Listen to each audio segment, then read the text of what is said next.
Mm. On September 5th, I had to get rid of a lot of things. That was just the beginning. It all started um, when I decided to take those pills, because I thought by taking those pills I would feel a sense of numbness to the pain. And it took enough that could have been very fatal. And I'm thankful for my friends and my family. I'm thankful for, they know who they are. I'm thankful for them that kind of stepped up and really was there for me during such a hard time. I went to the ER. All the medical procedures, all the medical tests were done. And the physician assistant, I remember her was like, all right, you're medically clear, but it's one thing we have to do. You either have to go voluntary or involuntarily, and you don't want to go involuntarily. And I had to be transported. I voluntarily decided to be transported to a hospital with a behavioral unit. And it's so ironic. A similar place to where I work. I worked at a residential facility where I used to oversee kids who were self-harm and had to deal with traumas and things like that, of that nature. And I had, and how I ended up in that same predicament, it really allowed me to see things from a different lens, a different perspective. God surely did humble me, and He opened my eyes a lot. And He allowed me to get back into writing, because I've learned how powerful my words can be, how powerful my thoughts can be. I might not be a great speaker, but something about my words on paper is hit different. And it was my writing, my gift from God, that helped me, that allowed me to be introduced to my own healing. A lot of wisdom.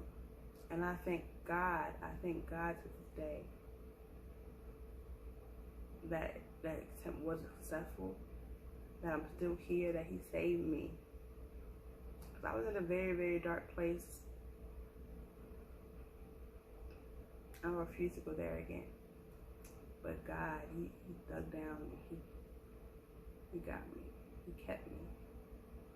Even when I didn't feel like being kept. Whew. I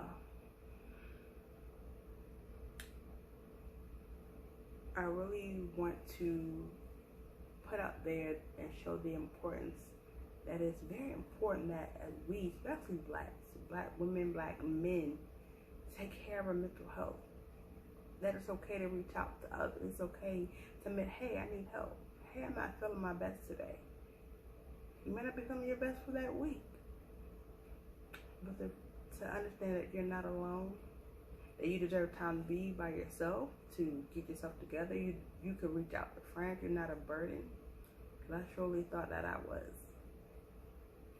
And even when everything is going wrong in your life, when it's one thing after another, I promise you that's not the end. It will get better. It'll get better, I promise you that. You have to believe, you have to trust, you have to have faith. And I'm so glad for this newfound life that I have, this joy that I have. And yet things are still, getting better, still progressing. Still challenges every day, still a battle, a mental battle within myself. But I push forward because I know now I have the strength. And I know I can get through things. Even things that seem hard, because I know I'm not alone, that I have God on my side. And I'm thankful, I'm so thankful for the people, my support system that surrounds me, that my family, my friends, my boyfriend, like everybody really been in my corner. And I couldn't be happier. And I really want to get into this. I really want to advocate for mental health. I'm in school for mental health. I'm in grad school. But even though I always had a passion for mental health, things hit different when you experience it personally. And I feel like with this, I know God will take you through some things for a reason. I mean, if what you're going through, you feel like you're alone, you're in a dark space, you're never going to get out of, but I promise you just keep pushing, keep going. There's a reason why you're going through this journey, through this process, while you're in this dark space. You know, I'm going to read you something that I wrote. Okay. I tried to kill myself, and to be honest, I did. I killed the old me. The broken, hopeless, low worth, and low self-esteem me. On September 5th, I was reborn. I have learned how to love me. Learning to love me meant to be honest with myself and accepting myself for exactly who I was. Jesus called on me that day and reminded me of my purpose. I had to get out of my way and lose control. Losing control allows you to feel powerless, but it also helps you to realize how powerful it is. Because that moment, you realize exactly who's in control. And it's not us. It wasn't me. It's God. And when we sit back and we let Him take control of the situation, whew, that's how amazing and powerful things can be. A lot of times we put extra burden, extra stress on ourselves because we're trying to control the situation. You can't do that. You have to sit back, relax, and let God take over. I'm learning that, and I've learned how just by letting Him take over, how things are slowly starting to change in my life, even those around me.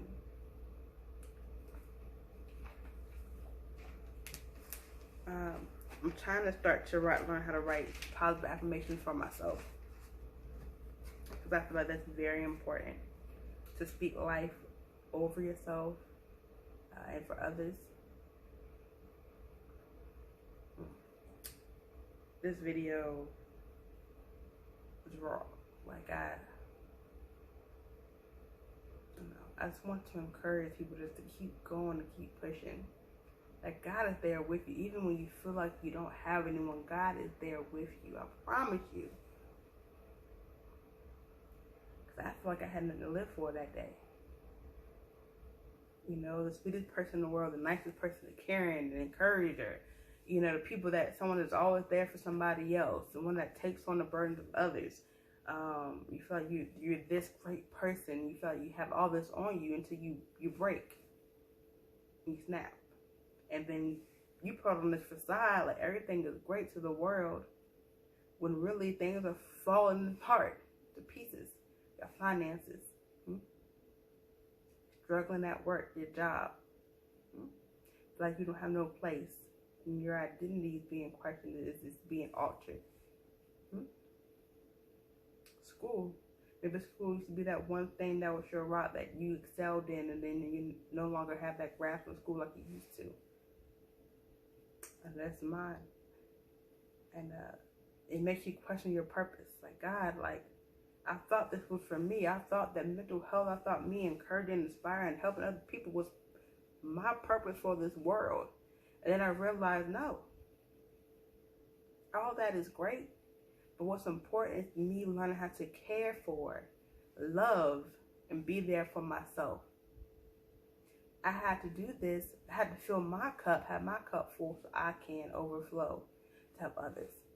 People say you can't give from an empty cup. You can't pour from an empty cup, and that's the truth. And when we break down, we're easily frustrated, we're sad, we're crying, we're angry, we're all these emotions. Why? Have you checked your cup lately? What's in it? Is it overflowing? Is it half full? Is it the bottom? Or is it completely bone dry? Where do you get your strength from? Where do you get your fulfillment from? And I had to dig down deep inside. I had to build a relationship with God. And I'm currently building still. Because I'm not perfect. You never will be perfect. And that's the thing about love. It's knowing that no matter how much healing you do and how many times you do positive affirmations and you build a routine for yourself and you work on your flaws, your weaknesses to get better, you're never going to be perfect. And that's why it's so important is to have compassion with ourselves. Why is it so easy for us to show compassion to other people? We can't even show compassion to ourselves. Love yourself, because you really, truly can't love anybody else unless you love yourself. Because how can you love somebody else if you don't know how to love you? Because honestly, people always say you teach people how to love you, right? So if you're showing a dislike towards yourself, mistreatment, how do you expect other people to treat you? It all starts with you. You have to get right with you. And to do that, it means to value your mental health. Value what's important. And I love this shirt, Black Mental Health Matters, because we live in a society where, of course, bottom of the totem pole, right? Mental health is not the same. Our mental health is not the same as the Caucasian mental health. We have all these books about mental health. It has an overall sense. It kind of puts us all in one box. But the truth is we're different. Different traumas, different experiences that we've gone through, generational experiences, generational traumas that we're dealing with subconsciously. So for Black mental health and the stigma that we have, there's not a lot of people like us in the counseling profession. Yes, we're getting more and more each day, but it's hard when you don't feel represented, you know? Or you feel like it's not going to work, or you're brought up that, you pray it away. And honestly, speaking as a future counselor, God uses people. He uses people to bless somebody.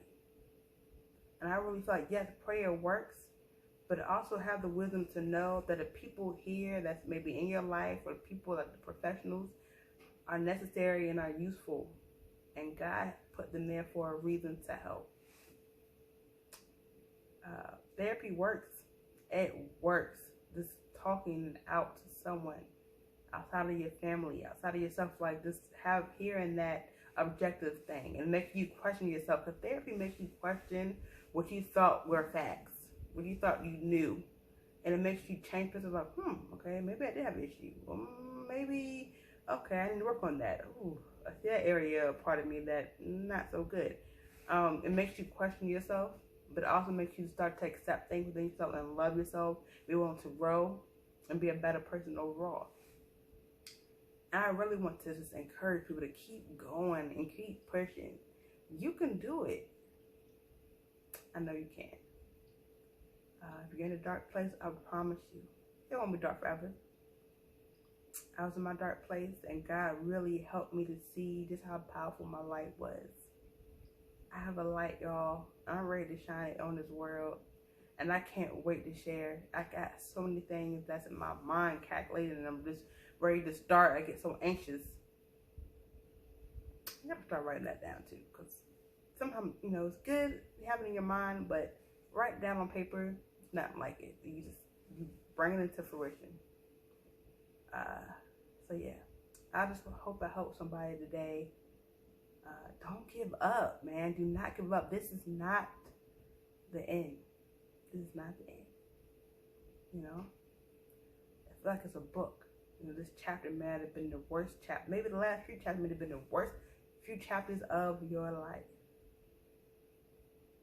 Keep going. That next chapter, something unimaginable. Blessings on blessings on blessings. But you got to speak it. You have to believe it. So keep your head held up high. And I promise you, you're going to be all right. You're going to be all right. I love y'all. It's Whitney. With love and Mental Health Matters. Black Mental Health Matters. Check out my page. What's my page name? Oh, Black Beauty Wellness. Ooh, I gotta remember that. Memorize that. Anyway, excuse me. Black Beauty Wellness. Follow me, Instagram. I love y'all. Peace, love, and light.